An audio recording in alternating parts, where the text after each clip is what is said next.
नमस्कार प्रेक्षकांनो, तू रे माझा मितवा या मालिकेच्या आजच्या एपिसोडमध्ये इथे सुप्रिया खूप जास्त टेन्शनमध्ये असते. तेवढ्यातच ईश्वरी तिच्याजवळ येते आणि म्हणत असते, आई अगं नको विचार करू, सगळं काही व्यवस्थित होणार आहे. तेव्हा सुप्रिया म्हणते, इशू खरंच सगळं काही व्यवस्थित होईल ना? तेव्हा इशू म्हणते, हो, आपल्या नमूताईचा संसार खूपच जास्त सुखाचा होईल. तू अजिबात काळजी करू नको आणि लग्नसुद्धा व्यवस्थित पार पडेल. का तुला माहिती आहे का? तेव्हा सुप्रिया म्हणते, का? तेव्हा ईश्वरी म्हणते, कारण आमच्या दोघींच्यासुद्धा पाठीमागे आमच्या आईवडिलांची पुण्याई आहे. त्यामुळे आमच्या दोघींचंसुद्धा सगळं काही चांगलंच होणार आहे. तेव्हा प्रेक्षकांनो, इथे आकाश आणि नमू दोघेजण एकमेकांना पेढा भरवतात आणि तोंड गोड करतात. तेवढ्यातच मामा म्हणत असतात, अहो सुप्रिया वहिनी आणि ईश्वरी, तुमच्या दोघींचं बोलून झालं असेल तर या इकडे पेढे का आणि तोंड गोड करा. तेव्हा इथे ईश्वरी म्हणते, हो मामा, आम्ही आलोच. तेव्हा ईश्वरी म्हणते, आई चल आता तोंड गोड कर बरं आणि नमूताईची काळजी करू नको, सगळं काही व्यवस्थित होणार आहे. तेव्हा इथे मामा सुप्रिया आणि ईश्वरी दोघींनासुद्धा पेढे देतात आणि म्हणतात की चला तोंड गोड करा, आनंदाचा दिवस आहे. तेव्हा इथे सुप्रिया म्हणत असते की खरंच कार्यक्रम अगदी व्यवस्थित पार पडला. तेव्हा मामा म्हणत असतात, आणि सुप्रिया वहिनी अजिबात काळजी करू नका, हे बघा सगळं काही व्यवस्थित होणार आहे. नम्रता या घरामध्ये आनंदी राहील. नम्रता सून म्हणून या घरामध्ये येणार आहे, पण वल्लरीसाठी, माझ्यासाठी तर ती या घरामध्ये माझी मुलगी म्हणूनच येणार आहे. मी तिची मुलीसारखीच काळजी घेईन. आणि कसं आहे ना, खरं सांगू का सुप्रिया वहिनी, आता आम्हाला रोज 2-2 सुनांच्या हातचे इंदोरी पदार्थ खायला मिळणार आहेत. त्यामुळे माझा आनंद दुगणा झालेला आहे, दुगणा. तेव्हा आकाश म्हणत असतो की आपला कार्यक्रम आता जर पार पडला असेल तर मी नम्रताला माझ्याबरोबर डिनरसाठी घेऊन जाऊ शकतो का? तेव्हा प्रेक्षकांनो, इथे आजी म्हणत असते, हो, तू नम्रताला डिनरसाठी घेऊन जातोस, पण सुप्रियाताईंची परवानगी असेल तरच आ. तेव्हा सुप्रिया म्हणते, नाही नाही, माझी काहीच हरकत नाही आहे. तुम्हाला डिनरला जायचं असेल तर तुम्ही जा, फक्त नम्रताला वेळेत घरी सोडा, जास्त उशीर करू नका. तेव्हा आकाश म्हणतो, त्याआधी मी सुद्धा तुम्हाला घरी ड्रॉप करतो आणि मग नंतर मी आणि नम्रता आम्ही दोघेजणं डिनरला जाऊ. तेव्हा सुप्रिया म्हणत असते, नाही नाही, त्याची काहीच गरज नाही आहे, मी रिक्षाने जाईन ना, तुम्ही दोघेजणं वेळेत जा आणि वेळेत घरी या. तेव्हा सुप्रिया म्हणते, बरं आई, आता आम्ही निघतो, लग्नाची बोलणी आपण लवकरच करू. तेव्हा सुप्रिया जायला निघालेली असते. ईश्वरी तिला बाहेरपर्यंत सोडायला गेलेली असते. तर इथे आकाश आणि नम्रता दोघेजणं खूप आनंदी असतात, कारण फायनली सुपारी फुटलेली असते. तेव्हा सुप्रिया रस्त्याने जात असताना ती रिक्षा बघत असते. तेवढ्यातच रस्त्याच्या विरुद्ध बाजूला तिला इथे वल्लरी फोनवरती बोलताना जाताना दिसते. तेव्हा सुप्रिया तिला बघते आणि ओळखते. ती म्हणत असते की हीच ती बाई आहे जिने माझं आणि अर्णवच्या आईवडिलांचं आयुष्य उद्ध्वस्त केलं होतं. तेव्हा सुप्रियाला आठवतं, वल्लरी तिला म्हणालेली असते की मी जसं सांगते तसंच जर तुम्ही केलंत ना, तर तुम्हाला ही नोकरी नक्की मिळेल, तुमच्या आयुष्याचं भलं होईल. तेव्हा सुप्रिया म्हणते, ह्याच बाईचं ऐकून मी त्या हॉटेलवरती गेले होते अर्णवच्या वडिलांना भेटायला आणि त्यानंतरच आमचं आयुष्य उद्ध्वस्त झालं होतं. आज ह्या बाईला मी सोडणार नाही आहे. आज तिला जाब विचारेनच की तिने असं का केलं. तेव्हा माझं आयुष्य उद्ध्वस्त झालं आणि आता हिच्याचमुळे माझ्या मुलीचं सुद्धा आयुष्य उद्ध्वस्त होतं आहे. तेव्हा सुप्रिया म्हणते, ए थांब तिथेच, जाऊ नको. तेवढ्यातच वल्लरी सुप्रियाला बघते आणि म्हणत असते की अरे देवा, ही सुप्रिया इथे काय करते. तेव्हा वल्लरीला देखील आठवतं की 17-18 वर्षांपूर्वी तिने इथे सुप्रियालाच इंटरव्ह्यूसाठी हॉटेलमध्ये जायला सांगितलेलं असतं. तेव्हा वल्लरी पळून जाणार, सुप्रिया जाते आणि तिचे हात पकडते आणि म्हणते, कुठे चालली आहेस तू? सांग ना, कुठे पळून जाती आहेस? काही वर्षांपूर्वी तू जे काही वागलेस ना, त्याच्यामुळे 3-3 आयुष्य उद्ध्वस्त केलीस तू. माझं आणि अर्णवच्या आईवडिलांचं आयुष्यसुद्धा तुझ्यामुळे उद्ध्वस्त झालं.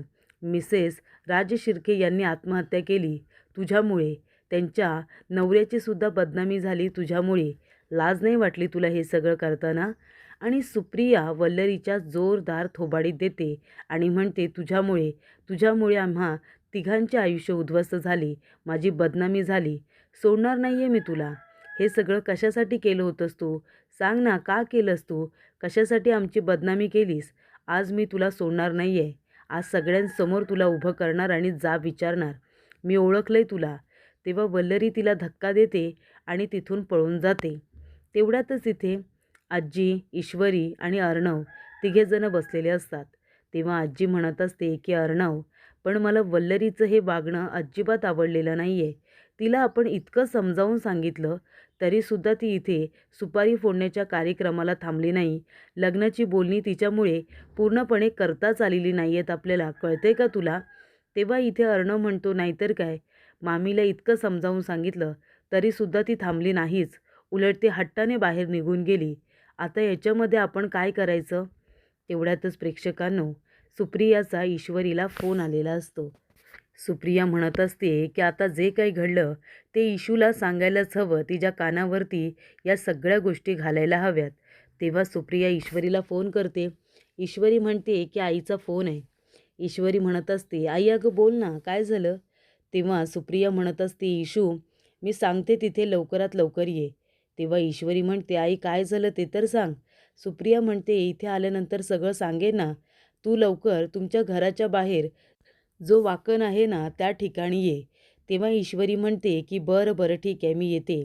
आता इथे काही बोलायला नको, नाहीतर आजी काळजीत पडतील, असं ईश्वरी म्हणते. तेव्हा आजी म्हणत असतात, काय गं ईश्वरी, काय झालं? तेव्हा ईश्वरी म्हणते, काही नाही आजी. आई म्हणत होती की लग्नाची बोलणी तर आता झालेच ना, तर आता पुढे जे काही करायचं आहे ते सुद्धा आत्ताच ठरवूया. तर तू येतेस का, असं मला विचारते. तेव्हा आजी म्हणतात, हो हो जा ना तू. त्यांना जी काही मदत लागेल ती तू स्वतः कर. तेव्हा अर्णव, तू सुद्धा ईश्वरीबरोबर जा, असं आजी म्हणते. तेव्हा अर्णव म्हणतो, आजी आता मी कशाला, मला माझी कामं आहेत ना. तेव्हा आजी म्हणते, अर्णव मी तुझं काहीसुद्धा ऐकणार नाही आहे, कळलं का? जा बरं तू ईश्वरीबरोबर. तेव्हा इथे चिंटू म्हणतो की बरं बरं ठीक आहे आजी, मी जातो. तेव्हा इथे आजी म्हणत असते, ईश्वरी तू जा आणि बोलणी व्यवस्थित करून घे. आईला हवी ती मदत तू कर. तेव्हा ईश्वरी आणि अर्णव हे दोघे जण जायला निघालेले असतात. तेव्हा वल्लरी एका ठिकाणी आता गाडी थांबवते आणि ती उतरून त्या ठिकाणी येऊन उभी राहिलेली असते. ती म्हणत असते की अरे देवा, या सुप्रियाने आत्तापर्यंत मला ओळखलं नव्हतं. तिच्यापासून मी लपून राहिले होते. पण आता इथे तिने मला ओळखलं. ती सगळ्यांना सांगते की काय, 18 वर्षांपूर्वी त्यांचं आयुष्य उद्ध्वस्त करणारी मीच होते म्हणून. तेव्हा वल्लरी म्हणते, या आकाशलासुद्धा या संपूर्ण जगामध्ये त्या सुप्रियाचीच मुलगी भेटली होती लग्नासाठी. त्या सुप्रियाला जर कळलं की मीच आकाशची खरी आई आहे, तर ती काय करेल? सगळ्यांसमोर मला एक्सपोज करेल का? माझं भांडं फोडेल का? तेव्हा वल्लरी म्हणते, बास झालं आता पळणं. आता पळायचं नाही, आता पळवायचं. कसं काय? नम्रता आहे ना. नम्रतालाच आता प्यादं बनवते आणि सुप्रियाचं तोंड कायमचं बंद करते, असं वल्लरी म्हणत असते. तेव्हा इथे मामा आणि आजी दोघेजण आता लग्न आपण धामधूममध्ये पार पाडायचं असं म्हणत असतात. काही झालं ना तरी आकाश आपल्या घरातला सगळ्यात आता धाकटा मुलगा आहे. लग्न तर धामधूममध्ये पार पाडलंच पाहिजे ना. तेव्हा तिथे वल्लरी येते आणि म्हणते, हो हो, लग्न अगदी धामधूममध्ये पार पडलं पाहिजे. आई लग्नामध्ये असली काय नसली काय, तुम्हाला काय फरक पडतो? ह्या लग्नामध्ये माझी संमती नाही आहे हे माहिती असताना देखील तुम्ही लग्नाची बोलणी केलीत. तेव्हा मामा म्हणतात, अशी कशी गं आई तू? इथे तुझ्या मुलाच्या मनात काय चाललंय हे तुला ओळखायचं नाही आहे. आकाशचं नम्रतावरती प्रेम आहे. त्यासाठी जर तू मोठं मन केलं असतंस तर काय बिघडलं असतं. पण नाही, तुला तर तुझ्या मुलाचा आनंद बघवतच नाही आहे ना. तेव्हा तू आता लग्नामध्ये असलीस काय नसलीस काय, काहीसुद्धा फरक पडणार नाही आहे, कळलं का? तेव्हा वल्लरी म्हणते, बरं बरं ठीक आहे, तुमचं हे प्रवचन मला ऐकायचं नाही आहे आणि मला काही बोलायचं नाही आहे, असं म्हणून ती निघून जाते. तेव्हा आजी म्हणत असते, काय रे अविनाश, हिला तू कसं काय लग्नासाठी तयार करणार आहेस? तेव्हा मामा म्हणतात, जाऊ दे ना आई, ही नाही लग्नाला आली ना तरीसुद्धा चालेल, काही फरक पडत नाही. तिच्याशिवायसुद्धा लग्न व्यवस्थितरित्या पार पडेल, बघच तू. तेव्हा प्रेक्षकांनो, इथे आता ईश्वरी आणि अर्णव दोघेजणं धावत पळत येतात. तेव्हा ईश्वरी म्हणते, आई अगं काय झालं? तेव्हा सुप्रिया म्हणते, इशू अगं ती बाई पळून गेली. तेव्हा अर्णव म्हणतो, एक मिनिट कोण बाई? तेव्हा ईश्वरी म्हणते, सर तेच मी तुम्हाला सांगणार होते, पण आजी काळजीत पडतील म्हणून मी काही बोललेली नाही आहे. पण आईनेच मला इथे भेटायला बोलावलं. तेव्हा सुप्रिया म्हणत असते की अर्णव, ज्या बाईमुळे तुमच्या आईने आत्महत्या केली ना, ती बाई माझ्या हातातून निसटली. खरी गुन्हेगार ती बाईच आहे. तेव्हा अर्णव म्हणतो, माझ्यासाठी सध्या तरी तुम्हीच गुन्हेगार आहात. तेव्हा सुप्रिया म्हणते, अर्णव प्लीज माझ्यावरती विश्वास ठेवा. तुम्ही मला गुन्हेगार ठरवलं आहे म्हणून तर मी लवकरात लवकर स्वतःला निर्दोष सिद्ध करण्यासाठी प्रयत्न करते ना. कारण का मी काहीच केलेलं नाही आहे. तुम्ही म्हणालात की तुम्ही निर्दोष असल्याचे पुरावे मला द्या. तेव्हापासून मी निर्दोष असल्याचे पुरावे गोळा करते आणि जेव्हा मी विचार करते ना त्या परिस्थितीचा, तेव्हा तीच बाई माझ्या डोळ्यासमोर उभी राहत असते. कारण का तिनेच माझं आणि अर्णवच्या आईवडिलांचं आयुष्य उद्ध्वस्त केलं आहे. त्या बाईमुळेच हे सगळं घडलं आहे. त्या बाईनेच मला इंटरव्ह्यूसाठी त्या हॉटेलला पाठवलं होतं, असं सुप्रिया आता ईश्वरीला आणि अर्णवला सांगत असते. तेव्हा ईश्वरी म्हणत असते की आई तू शांत हो, शांत हो बरं, तू रडू नकोस, माझा तुझ्यावरती पूर्ण विश्वास आहे. तेव्हा ईश्वरी म्हणत असते की सर प्लीज तुम्ही एकदा तरी आईच्या बोलण्यावरती विश्वास ठेवा ना, ती खोटं का बोलेल? तेव्हा अर्णव म्हणतो, ठीक आहे, तुम्ही जर एवढं बोलत असाल तर आपण एक काम करूया, त्या बाईला आपण मिळून शोधून काढू. ते जिथे कुठे असेल ना, त्या बाईला आपण शोधून काढू आणि मग काय खरं काय खोटं ते सगळं आपल्यासमोर येईलच. तेव्हा अर्णवने आपले कॉन्टॅक्ट्स आता वापरायला सुरुवात केलेली असते. तेवढ्यातच अर्णव आल्यानंतर तो म्हणत असतो की अनिताताई कॉफी द्या मला.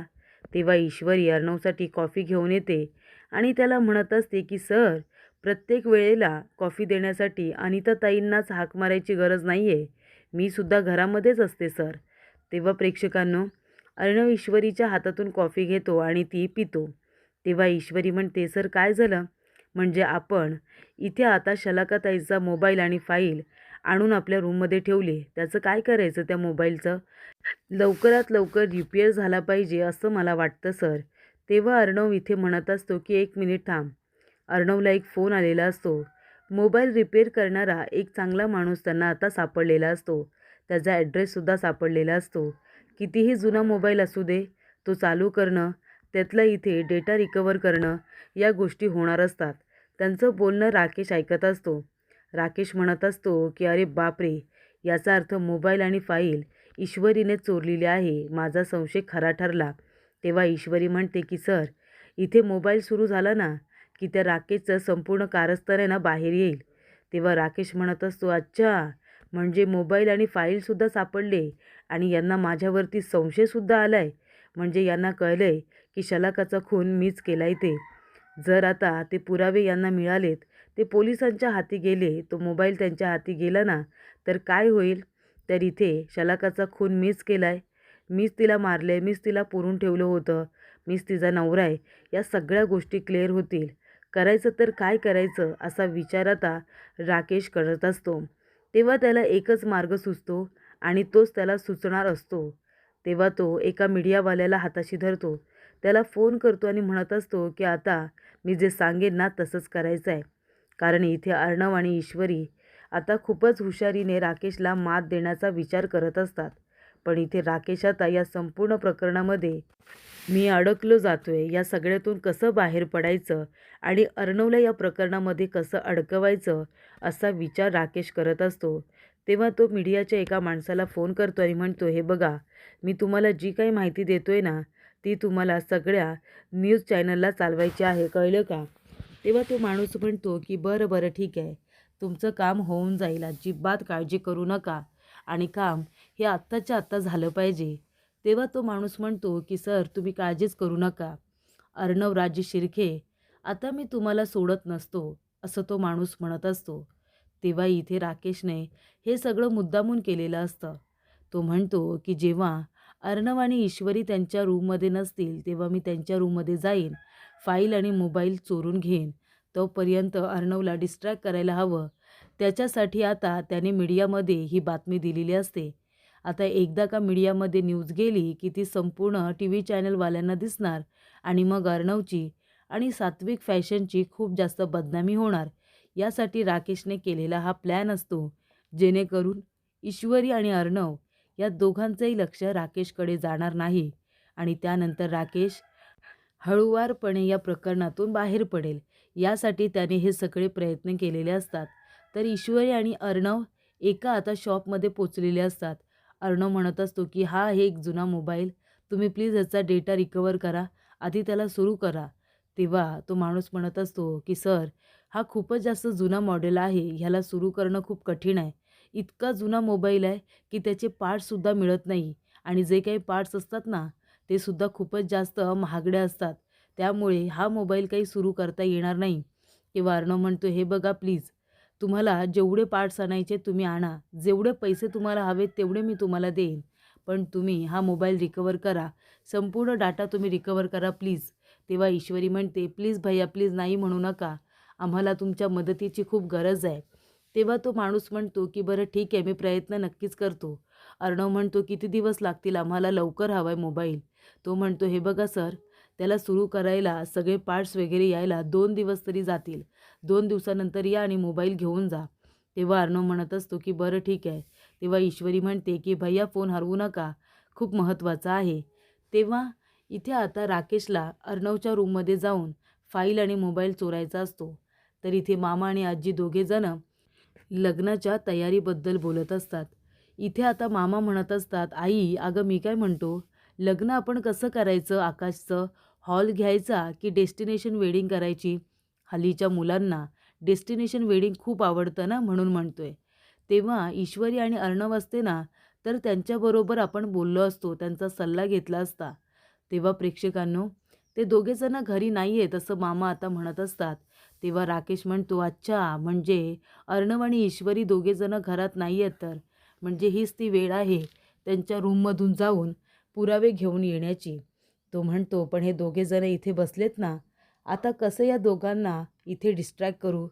तेव्हा राकेश येतो आणि म्हणतो, आई अहो तुम्ही बघितलंत का? तुम्ही टी व्ही चॅनलवरती बघितलंत आपल्या सात्विक फॅशनची किती बदनामी होते? तेव्हा आजी म्हणते, काय जावई बापू हे काय बोलताय तुम्ही? तेव्हा इथे राकेश टी व्ही लावतो आणि तेव्हा इथे जे रिपोर्टर असतात ते म्हणत असतात की शलाका पाटील यांचा खून झालेला आहे आणि त्या सात्विक फॅशनमध्ये काम करत होत्या. त्यांच्या खुनाच्या मागे सात्विक फॅशनचाच हात आहे असं आता बोललं जाते. त्यामुळे पोलिसांना ती डेथ बॉडी कसारा घाटाच्या इथे सापडलेली आहे हे सगळं आता बोललं जात असतं. आणि तेव्हा प्रेक्षकांनो, इथे आता सगळीकडे सात्विक फॅशनची होणारी बदनामी आजी आणि मामांना सहन होत नसते. तेव्हा इथे आजी म्हणत असते, पण हे कसं शक्य आहे, हे सगळं खोटं आहे. तेव्हा राकेश म्हणत असतो, अहो आजी असं काय करताय, शलाकाचा खून आपल्या अर्णवने केला असं सगळ्यांचं म्हणणं आहे. तेव्हा मामा म्हणतात, जावई बापू हे काय बोलताय तुम्ही, तुमचं तुम्हाला तरी कळतंय का? तेव्हा राकेश म्हणतो, मामा हे सगळं मी बोलत नाही आहे, हे टी व्ही चॅनलवाले बोलत आहेत, बघा ना तुम्ही. तेव्हा इथे मामा म्हणतात की त्यांना काही बोलू दे, खरं काय आहे ते आपल्याला पण माहिती आहे.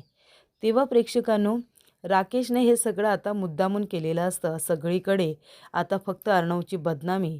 इथे आता महिला मोर्चावाले पण आलेले असतात. अर्णव राजे शिर्के हाय हाय अशा घोषणाबाजी करत असतात. तेव्हा आजी म्हणते, अरे बापरे, या बायकासुद्धा इथे कशा काय आल्या, त्यांना कुणी फोन केला असेल. हे सगळे फोन आता राकेशनेच केलेले असतात. तेव्हा मामा म्हणत असतात की आई तू काळजी करू नको, मी आहे ना, मी जाऊन ही परिस्थिती नक्कीच सांभाळण्याचा प्रयत्न करतो.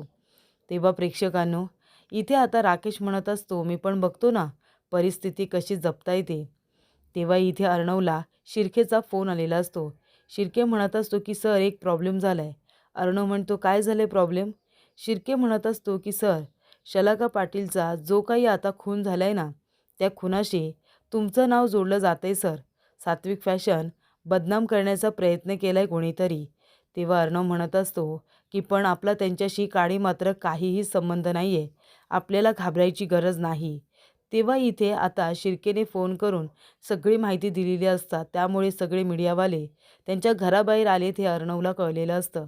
तेव्हा ईश्वरी टेन्शनमध्ये येते. आता कुठे गाडी रुळावरती येत होती तर या प्रकरणामध्ये अर्णव सरांचं नाव कुणी बरं आणलं असेल. तेव्हा तिला संशय आलेला असतो की हे सगळं त्या राकेशने तर केलं नसेल ना. मीडियावाले म्हणत असतात की तुमच्या इथे मुली सेफ नाही आहेत स्टाफमध्ये आणि त्यामुळेच तुम्ही शलाकाचा खून केला असं बोललं जाते. चला रे चला, सगळेजण अर्णवराजे शिर्केंच्या तोंडाला काळं फासा, कारण त्यांनी कामच तसं तोंड काळं करण्यासारखं केलंय. तेव्हा बायका त्याच्या तोंडाला आता काळं फासायला येणार. तेवढ्यातच इथे ईश्वरीला खूपच मोठा आता धक्का बसलेला असतो.